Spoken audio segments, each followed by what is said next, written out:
Assalamualaikum adik-adik, selamat pagi. Berjumpa lagi dengan Kak Kartini. Adik-adik sudah siap belajar hari ini? Seperti biasa, sebelum belajar jangan lupa untuk mencuci tangan dan menyiapkan alat belajarnya ya. Jangan lupa juga untuk berdoa, supaya kegiatan yang belajar yang kita lakukan bisa menjadi kegiatan belajar yang bermanfaat. Nah, adik-adik, kemarin kita sudah melihat cerita tentang Beni yang menegur Udin dan Dayu. Beni menegur Udin karena seragam Udin yang keluar. Kemudian Beni juga menegur Dayu karena Dayu membuang sampah sembarangan. Nah, kegiatan membuang sampah sembarangan itu adalah kegiatan yang tidak terpuji adik-adik. Tidak boleh dicontoh ya, tidak boleh ditiru dan tidak boleh dilakukan. Kita harus menjaga kebersihan lingkungan. Nah, dimanapun kita berada, kita juga harus menjaga kebersihan lingkungan. Pada video ini, kakak memiliki cerita tentang Beni dan teman-teman yang menjaga kebersihan lingkungan sekolah. Yuk kita langsung lihat ceritanya. Adik-adik masih ingat kesalahan apa yang dilakukan oleh Dayu kemarin? Coba kita perhatikan si Dayu. Nah, itu dia. Ya, benar sekali. Dayu membuang sampah sembarangan dengan alasan tempat sampahnya jauh. Kemudian, Beni menegur Dayu dengan sopan dan memberitahu di mana tempat sampah berada, agar Dayu bisa membuang sampah pada tempatnya. Perbuatan yang Dayu lakukan dapat membuat kelas menjadi kotor. Kelas yang kotor termasuk ke dalam lingkungan yang tidak sehat. Lingkungan tidak sehat sangat tidak baik untuk digunakan sebagai tempat belajar. Nah, adik-adik coba perhatikan gambar kelas yang kotor ini. Banyak sekali sampah berserakan. Coba lihat di sini di lantai ada kertas-kertas berserakan, kemudian papan tulisnya kotor, barang-barangnya tidak tertata dengan rapi. Kelas yang seperti ini tidak akan nyaman untuk digunakan sebagai tempat belajar. Kita tidak akan nyaman belajar di kelas yang kotor. Sampah-sampah yang berserakan di kelas akan membuat kelas menjadi tidak indah untuk dipandang dan menimbulkan polusi udara atau pencemaran udara dengan bau-bau sampah yang ada di sekitarnya, sehingga membuat kita menjadi tidak semangat atau malas untuk belajar. Sampah-sampah yang ada di kelas juga bisa menjadi tempat bersarangnya binatang-binatang seperti nyamuk, kecoa, tikus yang bisa menyebabkan penyakit. Nah, adik-adik, siapa yang tahu nyamuk bisa menyebabkan penyakit apa? Ya, betul. Nyamuk bisa menyebabkan penyakit demam berdarah. Nah, makanya kita sering melakukan PSN atau pemberantasan sarang nyamuk untuk memberantas sarang-sarang nyamuk agar tidak menjadi penyebab penyakit demam berdarah.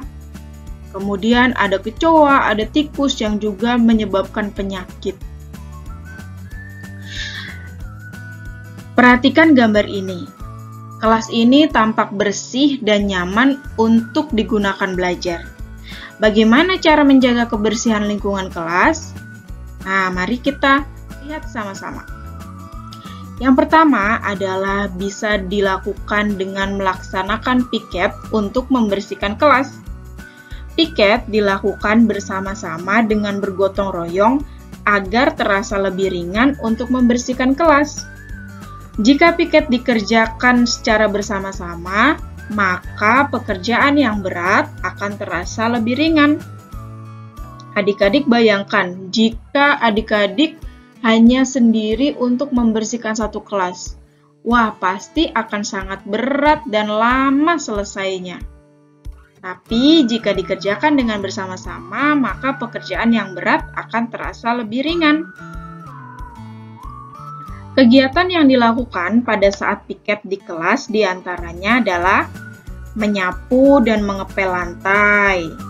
Kemudian ini Edo membersihkan papan tulis. Kemudian ada Siti yang mengelap meja dengan menggunakan kemoceng.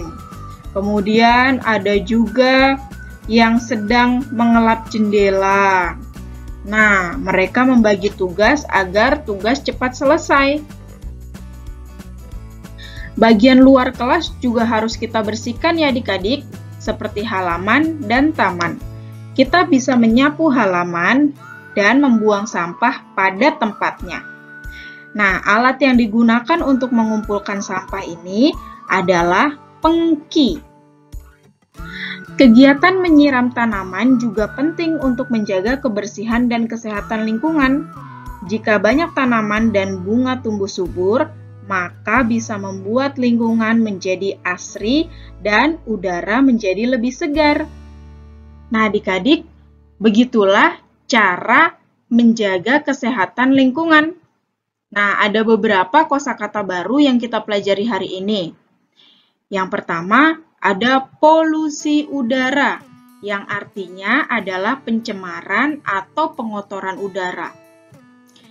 Yang kedua adalah piket, atau artinya adalah kelompok atau regu yang melakukan kegiatan bersama, seperti membersihkan kelas. Yang ketiga adalah pengki. Nah, arti dari pengki ini adalah alat untuk menyerok atau mengumpulkan sampah. Dan yang keempat adalah asri. Asri ini berarti indah atau sedap dipandang mata.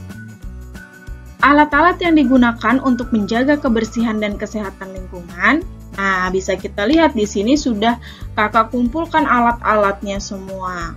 Yang pertama, ada yang tahu ini apa? Namanya ini adalah kemoceng. Kemudian yang putih ini adalah kain lap. Yang ini, yang biru adalah sapu. Yang pink dan putih ini adalah alat pel. Ayo, siapa yang tahu sekarang? Yang pink ini adalah ya, pengki yang tadi kita bahas. Nah, ini yang terakhir. Apa ya ini? Ini adalah tempat sampah atau tong sampah. Nah, adik-adik, tadi kita sudah melihat bagaimana cara menjaga kebersihan dan kesehatan lingkungan. Adik-adik, buatlah gambar imajinatif dengan tema menjaga kebersihan lingkungan. Adik-adik bisa melihat contohnya seperti pada gambar ini ya. Ada perempuan yang sedang membawa alat-alat kebersihan. Ini ada kemoceng, ada ember, ada sapu, ada alat pel, ada pengki, ada juga alat penyedot debu. Nah, itu semua adalah alat-alat yang digunakan untuk menjaga kebersihan lingkungan. Adik-adik bisa membuatnya bebas ya. Yang penting temanya masih menjaga kebersihan lingkungan. Mudah kan? Nah, adik-adik, cukup sekian materi pada video kali ini. Sampai jumpa di video selanjutnya. Terima kasih. Assalamualaikum.